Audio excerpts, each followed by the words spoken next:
Good morning, good afternoon, good evening. That is Jack. I am Conrad, and this is the Footy 5 back from hiatus. Accidental hiatus. We didn't know we were going to go on hiatus because otherwise we would have told you. It's been a crazy fall. The season has gone on without us, not surprisingly. We are now week 9. And by my math, that is 25% of the season has been completed. So we've got 5 topics to discuss from those first 9 weeks. Starting with top of the table. Chelsea, Liverpool, City. You know, I jumped on your toes a bit there, but Chelsea being top, I think you predicted them as champions, if I'm not mistaken. Your predictions look very good. I think you also had Mendy for Golden Glove. Am I mistaken on that, or did you have Ederson? No, that's correct. And I had Lukaku with Golden Boot. I went all Chelsea. I went all in on all Chelsea. Beyond Lukaku, you've done well on your predictions so far. Yeah. Salah looks like he's going to take it at this point. I think I did have Salah, didn't I?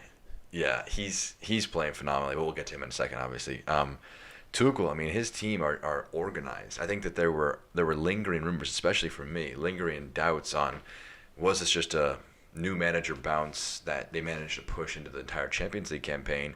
They're champions of Europe for a reason. They're defensively unbelievable. They've conceded 3 goals in the Premier League all campaign long, and they score goals too. People say all they do is play 5 at the back. Well, if it was so easy, why don't you do it? He's clearly a master at it. He's really good. Well, I think last year we talked about, is he a championship winning manager in the Premier League, right? I think you asked that question mark, is he? Too early to tell, but through 9 weeks, he's right there with Liverpool and City. I mean, it's 2 points separate the top 3. And he has a really important attribute, which is winning the matches you need to win, especially against Norwich, where they just put 7 past them because it was at home and it was in their sleep, The 2 matches they've dropped are against their other title contenders, Liverpool and Manchester City. So they'll be very happy that, amongst that top 3, I think if you're Chelsea, you feel the best because head-to-head against your biggest rivals, yeah, you've let yourselves down a little bit with a draw and a loss. But the performances, considering those matches, they haven't had a bad performance all year, I don't think. And that's a really impressive statement to make about them. Interesting to see how they cope without Lukaku, Werner, and Pulisic. But I don't think it's going to be a problem. They're playing Southampton. Not overly concerned about that for them. But still, we'll go slightly out of order. Go to Man City, sitting 20 points, plus 16 on goal differentials, about 4 goals behind Chelsea on differential, 5 Liverpool. They've scored 20, conceded only 4. Again, there's your through line. But they don't look like they're having a lot of fun doing it. They look like it's work. It is interesting, They had a bit of a poor start to the campaign. I can't tell, if this team just looks a bit, it really is tough to keep this up year after year after year. Them winning 2 titles in a row in 3 and 4 years. We're going to talk about that kind of longevity is hard to do. Super, super hard to do. There is a bit of a worn out aspect to them. I think that Grealish will turn good. He'll be a great investment for the next 6 years because he's a guy who relies on his physicality.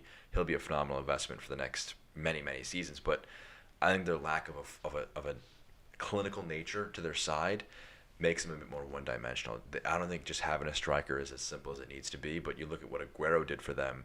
He was a false 9 of sorts. He was able to drop off, really be involved in the passing plays, but also was a clinical finisher. That's been one of the biggest problems is their ability to put away chances in matches where they should have won. But they do have that top-end ability still. They actually lead the Premier League in expected points, but actually have quite a bit of a drop-off after that because Liverpool and Chelsea especially are really overperforming their expectations versus City, who are underperforming at the moment. So that's a positive sign if you don't have to kind of, you expect the points to come back if you get back to the normal in terms of your expectations.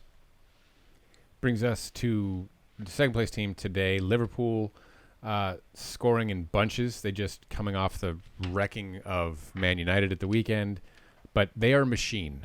And the front 3 are firing the way they haven't. They didn't play like this all of last year. They played like that in the title-winning campaign of the prior season.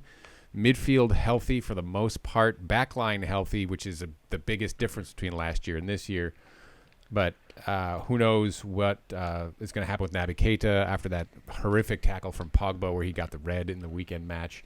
But they are just as thorough a squad and as together a team as you can imagine right now. I don't know if you saw the picture. You're not on social media very often, so I usually have to send you things, you old man. But that Naby Keita's shin guards were like this big. Like yeah, they're not very large. They were tiny. It was stunning. That's how all small. players are like that. Grealish has the same thing. They all wear these itty bitty shin guards because they're uncomfortable. Yeah, I don't know. And I think Klopp's, from what he suggested, was that it was a shin injury. It wasn't maybe a break like Elliott's was. I take exception with the no injuries in the midfield, actually, because their midfield trio headed into Brighton on the weekend. Yeah.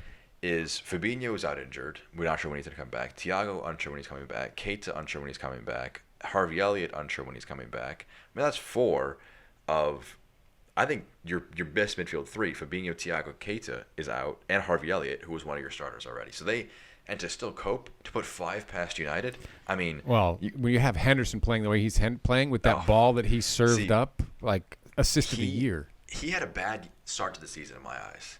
He has. Same with Firmino. I think that Firmino had a bad last year. People were saying, is he done? Is he finished? Class is permanent. Form is temporary. And Henderson was coming off of the injury. He's looked really, really good, especially with that pass to Salah. I mean, it's ridiculous. That pass, I mean, I think it was Gerrard against Fulham maybe, where he kind of just, the ball's almost underneath him directly, and he still manages to get like a drive and a curve on it over the top of the defense. It was Gerrard-esque in that sense, which is a very high bit of praise to make. I think, if they can get healthier in the midfield, they get Fabinho, Thiago, maybe Keita back in the next few weeks. This is a team that really has the makings of a title-winning team. The only thing I would say is the AFCON changes. I don't know if you saw this, where they're going to be gone from December 27th onwards, which means that they would miss Salah, Mane, Keita would miss Chelsea away, Leicester away, and then Brentford and Palace in the Premier League. So originally it was just Brentford and Palace. Now it's Chelsea and Leicester as well. So those 4 matches could derail an entire title campaign if you drop too many of those. So that's going to be, I think, the biggest stumbling block, because at the moment you have a Ballon d'Or contender in Mohamed Salah up front.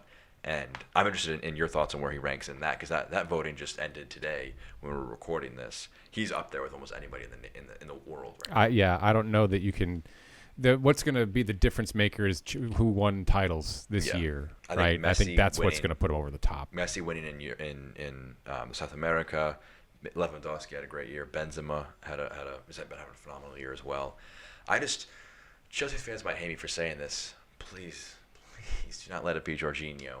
Please. Yeah. Jorginho is not been the best player in the world this year. He's won 2 trophies, been huge parts of them. I love Jorginho. He's a great player. He's not the best player in the world. No.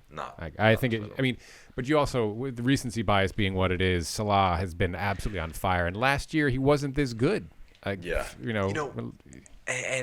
he had, his struggles, because Liverpool as an entire team had their struggles, in that period between January and March when they couldn't buy a goal. It was, they got past that though. I think that they had their darkest moment under Klopp, and with the fans back, you have your center backs are back. This team looks really good. Konate, I want to give a quick shout out to him. Him being your arguable, I think, 3rd string, maybe 4th best center back, 4th choice. Yeah, is unbelievable. And there's that image of, I keep on saying, I don't know if you saw this, but Fred is like hugging him from behind, and Konate's just laughing because he's a mountain. And when Ronaldo was beefing with the team, you have Virgil and Konate, these 2 mountains coming over to him. So it was just those 2 would not be fun to play against especially for the guys like Ronaldo, Lukaku, stuff like that. Yeah. So there's your top 3, and then you've got West Ham, Brighton, Spurs. Thereabouts. They don't have the quality to break into that top 3. There is a little bit of separation there, but then you've got the not contenders, and we're going to talk a little bit about poor Ole getting punked here in the nose by Tuchel, but we showed this back after week 2 or week 3, I think. The 27 away matches with 0 defeats. I've won, but at what cost meme. He's probably going to get fired. I mean, he's given up 11 goals. They've conceded 11 goals in 3 matches. They had the comeback win against Atalanta in the Champions League in midweek. They got smoked by Leicester in the previous week, 4-2. I'm surprised he hasn't yet been fired. The headline came up as we were starting to record this that they're talking to Antonio Conte, Who knows if that's true or not? But Yeah. this is a team, we've said it before, and we'll say it again. It's a collection of players with no plan, no cohesion, no style, nothing. And that's not necessarily Ole's fault. That's not who he is as a manager. He's gotten them as good as he can get them, and that's about it. He's got to go. I go back and forth on how good a job, how much respect he deserves, because there's a big not controversy, there's a big sticking point for Man United fans because, he stuck his leg out in '99, won them a Champions League, and you think of Ole Gunnar Solskjaer, the player, and the man, even after the Liverpool battering, people go back and forth on him signing autographs for fans. I think that they still don't want him out. No, they are very loyal fan base. Yeah. I mean, any other club, they're calling for his head, right? See, I think he does rely a lot on the fact that he was a club legend. It's the only reason that he got the job. It's the only reason why he's still their manager, because you look at a guy with a CV like him, won a trophy at Molde and got relegated with Cardiff. That is not Man United caliber in the slightest. There's no question that he got the job because of his name and his name alone, not his managerial prowess. He's gotten them some world-class talents, and especially this past window, Sancho, Ronaldo, Varane. They're all parts of different puzzles is the problem. They're not part of the same puzzle. I want to take a deeper dive on, this team was just built fundamentally flawed. It's just from the top on down that people are saying, and United fans have their own infighting where they say, is it on Ole, is it on the Glazers? Well, the Glazers hired bad staff who did not identify the right players, because you think about Liverpool, Man City, even Chelsea, the players that they buy are for a purpose. For United, though, you think of the three guys they bought, Sancho is a guy that they've wanted for a long time. Ronaldo coming back is dream scenario. Ronaldo that was comes just back. To keep him from City. That was a signing purely to keep him away from City. I 100% agree with that. And Varane, Champions League winning center back, very, very good center back, top 5 center back in the league. That was a no-brainer decision. That was just he wanted to go to United. They like good players, and so they signed him. But beyond that, this is a team made up that does not really have an identity. You brought in Maguire and Wan-Bissaka, very defensive, well, they're defenders, but they're not going to be winning you trophies in a high line in a team that needs to be dominant on the ball, yet you brought them in and a manager who wants to play like that. So this team really has no direction. No. I think what I'll say on this is really kind of hit on what Jamie Carragher wrote. I forget what outlet for, but he wrote a nice piece about how Ole Gunnar Solskjaer, the manager, is like Jamie Carragher, the player, where Carragher, when trying to get into England, looked around and saw, John Terry was bigger than him, Rio Ferdinand was faster, more athletic. He was just never going to beat these guys with those attributes they had. He had his limitations as a player, so he had to figure out his own ways around it, but he obviously was not a first-choice English player because of that. And he had his ceiling. We have hit Ole Gunnar Solskjaer's ceiling. Yes.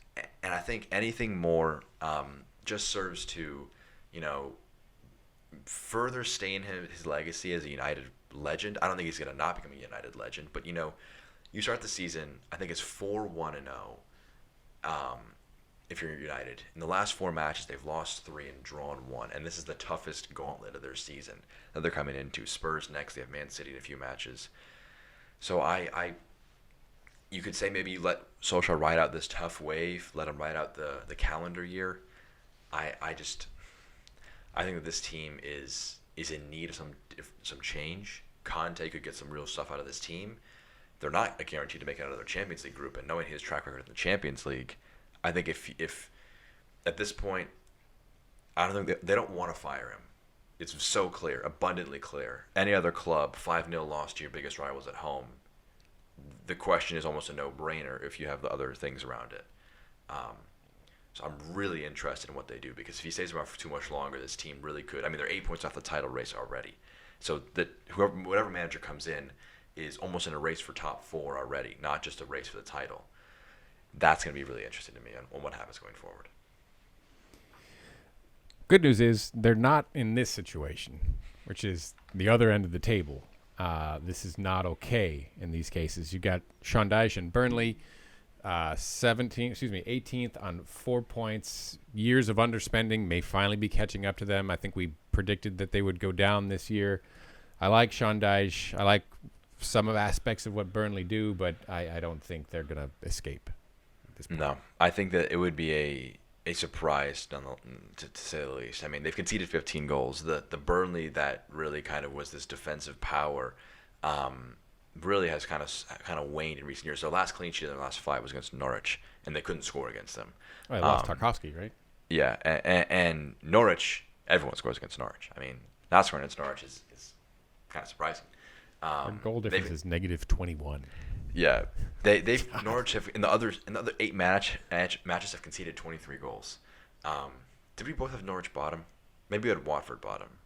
I had Norwich. I don't remember. I can't imagine we had them very high in terms of the table. If we did, we were mistaken. I'm obviously jumping the gun on Norwich talk, but Burnley. I jumped the gun and I put. Sorry, go ahead. Cornet, interesting signing. It was like this very not a flair-based player, but a player who likes to attack. Going to Burnley, which is this very like industrious, hardworking. And I listen to Sean Dyche talk. He's like, his gravelly voice, and he's like, oh, we're gonna. This is the worst. I don't even know what I'm trying to do here, but they defend. They're not a beautiful brand of football, and they don't pretend to be. So it's. I don't think they're doomed because they always have it in them to kind of scrape it out. They've been in these spots before, but you always wonder, you teeter so close to the brink so long, eventually you might fall over. Eventually you might not be able to stay up. So I think it's really interesting what happens next with Burnley. We got Newcastle that used to be helmed by Steve Bruce. He's no longer there under new ownership. We'll talk about them in a little bit, so not a lot here. But again, I don't know that they want to get to January as fast as possible so they can buy. And what are they going to be able to do? And what are they going to be able to buy? And is it going to be too late by that point to be able to? Yeah, I would be stunned if their new ownership allowed them to get relegated. They have not put themselves in a good spot. They play Chelsea next, obviously, so that's a tough match. They are kind of leaking goals. They're scoring a decent amount because they have a good amount of talent. This is a team that we always say, Newcastle, decent amount of talent. Bad plan.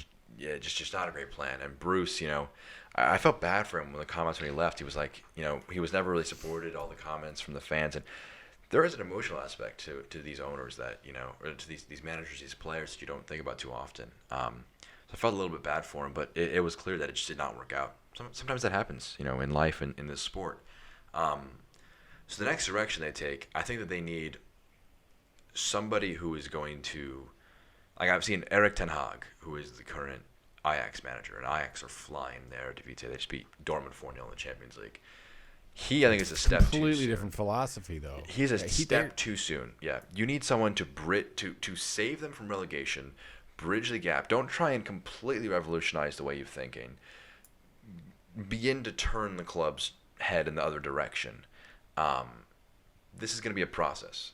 I hope that the new owners, from a competitive aspect, recognize that this is not going to be all right, drop £200 million in the window and you'll get top 5 in the league. It's going to require some serious tweaking, but they have some decent structure. They have a great fan base. They have a great, I think, squad considering where they're playing. So they have the potential. I think that you look at some of the teams above them, they'll look at that and say, we're not too far off of those other guys above us. Then you have Norwich, 2 points. Rooted, 23 conceded, Mm-hmm. 2 goals scored. Yeah, and in the last 3 matches, they have had 2 clean sheets. They didn't score in either of those matches, which you finally stop the other teams from scoring. 7-0 to Chelsea. And 7-0 to Chelsea. I mean, 0-0 against Brighton, 0-0 Burnley, and then Everton 2-0 loss, 3-1 to Watford. Yeah, and that was a Watford under I think it's Cisco, yeah, Munoz. We never did because we took our little sabbatical here. We never did our who's going to get fired first. For the record, anybody coaching Watford was going to be the one who was going to get fired first. Could have been prime Jose Mourinho, prime Pep Guardiola. You're getting the sack. Ranieri got a huge win over Everton, so I like Daniel Farke. I like Norwich a lot. I like Kabak. I like Josh Sargent. I thought they were going to stay up. I had them staying up.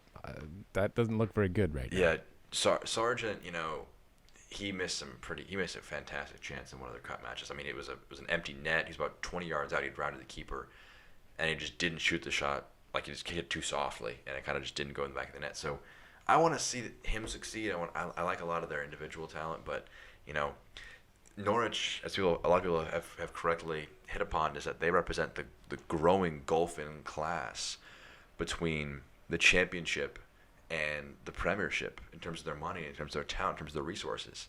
I don't really know how you correct that. Does the salary cap help that? Because, I mean, there's the yo-yo teams. Them, Fulham, especially. Watford especially as well, yeah. Teams They've been relegated more than anybody, I think. Yeah, they might stick a little bit, but then you know that they're just kind of fighting an uphill battle. They're always going to struggle. When they lose guys like Buendia, they're going to fall back a little bit. So I don't like it, but someone has to finish bottom, and at the moment it seems like Norwich are just you want to play them right now to kind of stabilize things. Speaking of money, Newcastle United under new ownership. Good news. Bad news. Newcastle United under new ownership. A lot of controversy around the Saudi Arabian owners, specifically just in terms of human rights challenges, especially as how they treat women and all these other things. Yeah. You've got a World Cup on the verge of being played in Qatar, so this is not the only problem. There is other problematic ownership within the league. Yeah. I think this one is difficult, and they're going to spend a lot of money. A lot of money. There's a great piece. I could not find it in The Athletic about the challenge that Newcastle, as a community, as a club, and how they rationalize how they feel towards the club versus towards the ownership and what it represents. It's it shouldn't be complicated, but it is. Send me the link and I'll drop it in the description, and I'll read it myself as well. It really is an interesting one because if you talk about the issues with this ownership group and with the change in leadership at Newcastle fans cannot help but feel attacked because in a way you are attacking them. You're attacking their club. And it's so hard, I have to imagine, as a supporter, to separate that because, in one mind, you've gotten away from this in its own way, terrible ownership group who did all these bad things for the club, didn't invest, didn't do X, Y, Z. And at the same time, you're saying, but these had to be our saviors of sorts. These had to be the people who came in to fix things for us. It really is a tough spot to be in if you're a Newcastle fan, I have to imagine, because, if you spent years, decades loving this club and you have to just stop loving it based on your morals, that's a debate for another day. I think in terms of, what happens next, I want us to kind of take a look at, because the obvious comparisons to Manchester City and Chelsea and the massive amounts of money that they got, and their ability to push onwards to become obviously superpowers nowadays. You said it took 3 weeks. We were talking about, or 3 weeks, 3 years. 2009, the City takeover. 2012, first title. Yes. Success ever since. That is not, you cannot expect that if you're Newcastle. I think, I don't want to say a decade, but, you consider, like, where cities find, like, the cities of the world before they were taken over versus the top end, much closer than it is now. So the wages, the transfer fees you'd have to spend on these players. Yeah, much crazy. Like, you think about maybe a guy who I've seen tossed around a lot is Felipe Coutinho. Not a washed superstar, but a guy who has had a failed move, needs a fresh place to go on high wages. He would have been, I don't want to say 10, 15 million pounds back when City were bought. He would not have been commanding the 50 million pounds that he might command now. Because you think Felipe Coutinho, no brainer, 50 million for him. That kind of deal just makes it even harder to invest because, as crazy as it might be to say, financial fair play does exist. And to buy the players that they want, they would need to spend a lot of money because, it's like if you wanted to buy like City did, and I want to take a much deeper look at what City did and what Chelsea did, 4 or 5 players in really key positions to 4 or 5 starters for a Premier League team, you're looking at an outlay of easy £200 million, and that's just for good Premiership players, not for top class ones. You want to buy young wonder kids, you're looking at maybe 50 to 60 million per player, and then the high wages as well. Because is Newcastle an enticing destination right now? Beyond the money, I don't think so. Might be a little offensive to Newcastle fans, but you have to go into a situation where, I mean, yeah, it's a case of sports washing, but everyone knows where your money's coming from in this club right now. It's coming from really dubious. You have to kind of put away your morals to accept a paycheck if you want to be a player there. So I think that is really fascinating on what happens the next few years. It's fascinating in an observant sense. It's sad in a lot of ways as well.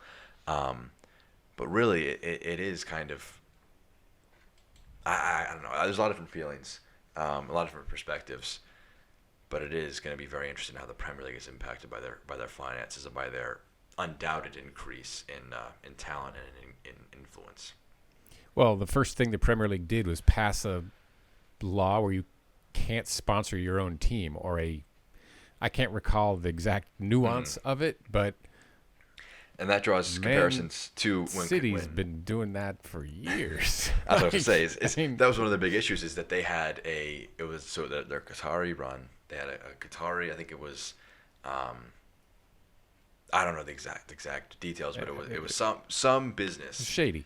And shady. They have these arbitrary numbers, and there has to be some sort of conflict there. You need more money. We'll just pick a number out of the sky. Like 50 million a year for what's actually worth maybe 10 million. And then you say stall sponsorship. Exactly. No one sees it, but they really saw the value in it.